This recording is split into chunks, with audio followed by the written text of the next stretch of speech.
Hey y'all, hey. All right, today is Friday. I'm so excited. And I wanted to come on for a moment and have a quick conversation. So, for those that might be just visiting my channel, this is Meditations with Marini. And it is basically where we have chats about marriage, divorce, relationship, all those good things that go along with living a life after the life of 50.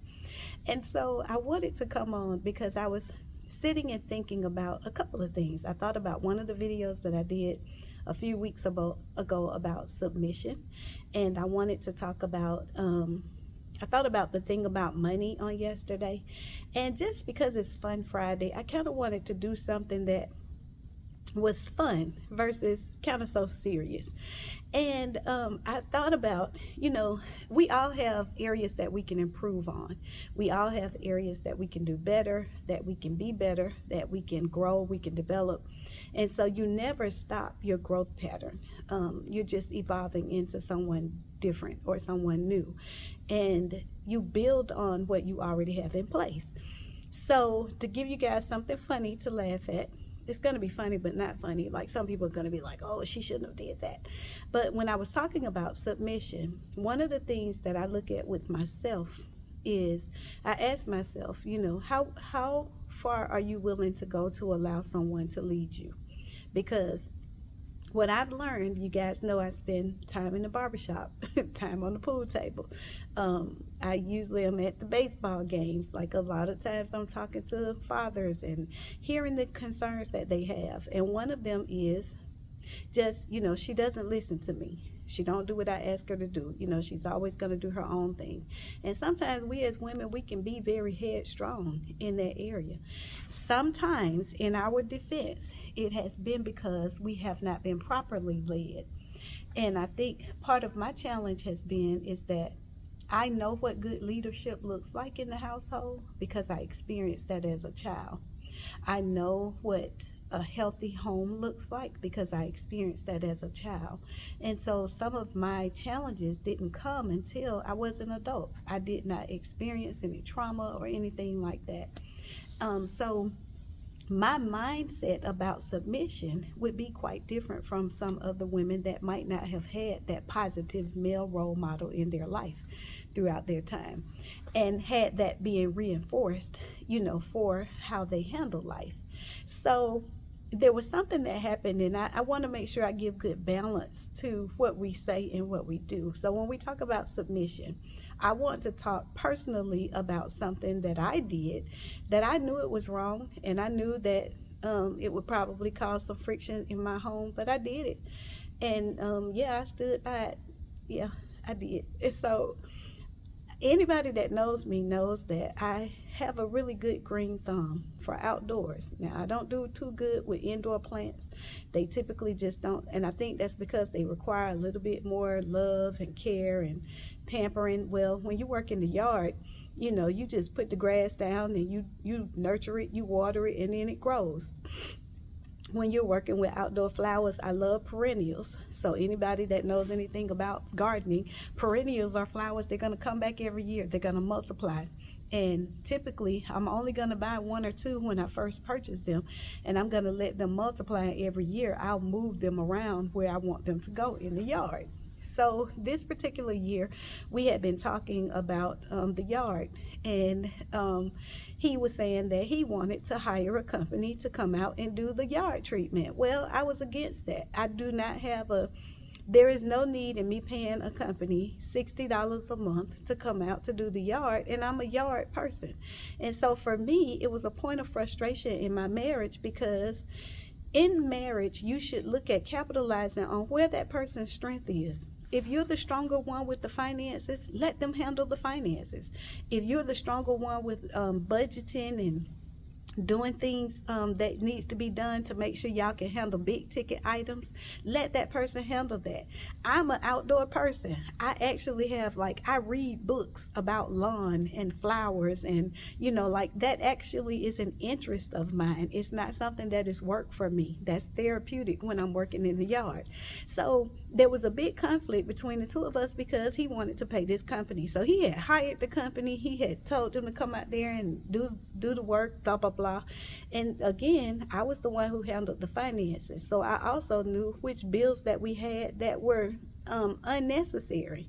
And so my position was, why would we pay a company to come out here every day or every month and do something for $60 a month when I can go to Home Depot and buy $120 worth of stuff and make sure that I put it down and the grass will be perfect.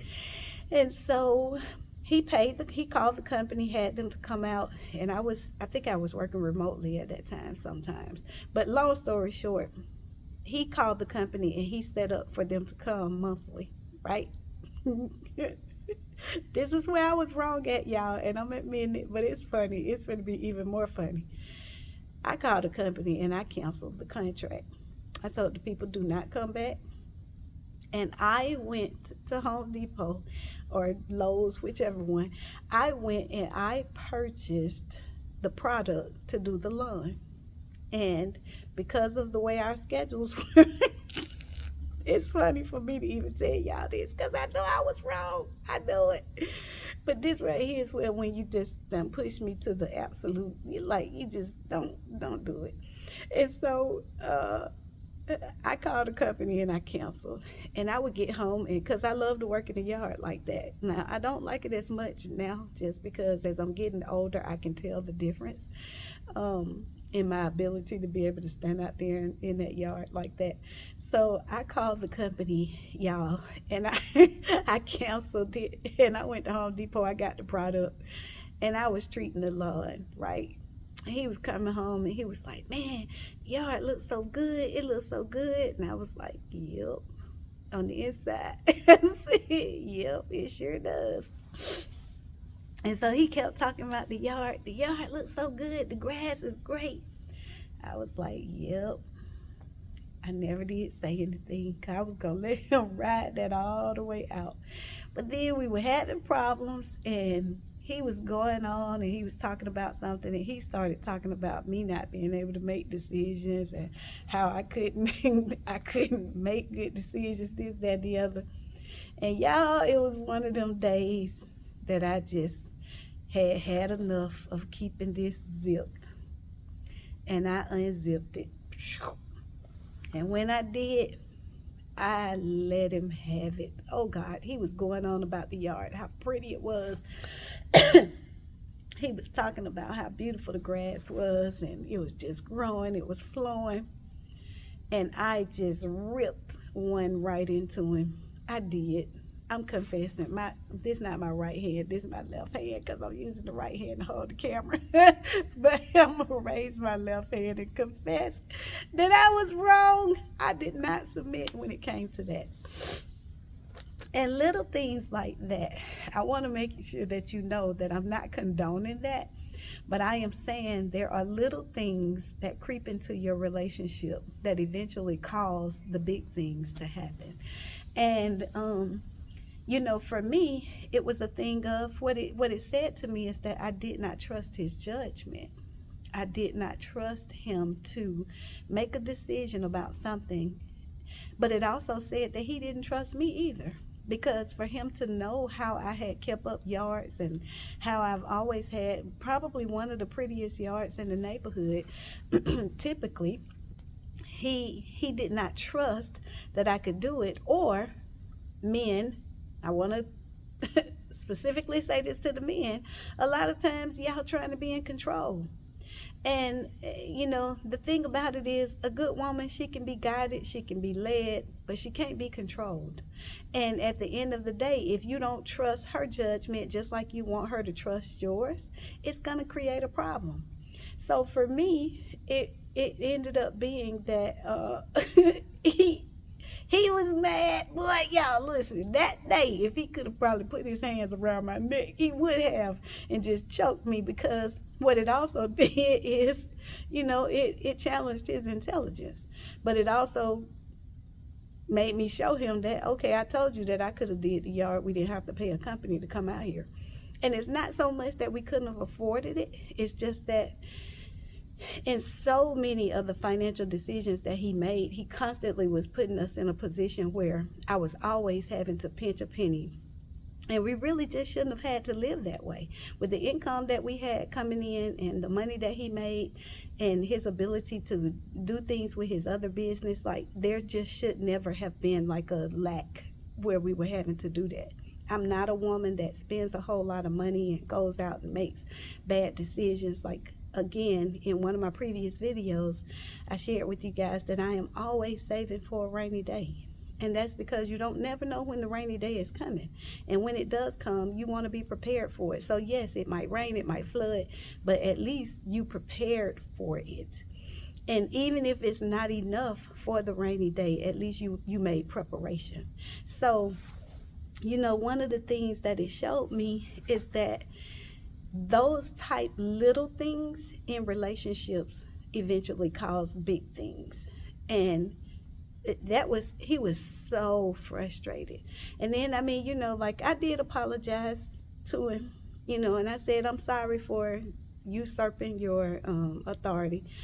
And I'm sorry for not allowing you to make that decision. But also, it's kind of like somebody driving a car down the street and that they, let's just say have did something that they shouldn't do, and they're not going to be a good person for you to get in the car with. It is crazy for you not to say, hey, I'm not getting in the car, or give me the keys. If I see you driving and I see that, you're going to be impaired, it would be difficult to let somebody just lead you down that road just to say that they are in charge. And so when I think about it, and what made me really think about it is right now I have a lot of weeds in my yard. I haven't treated the past 2 years like I normally do. And part of that is because of the changes that took place with me. And, when you go through a divorce, you have to make some hard decisions sometimes about what things are going to be important. And one of the things that I had to look at is my yard treatment just was not at the top of the priority list. And therefore, my yard has really suffered.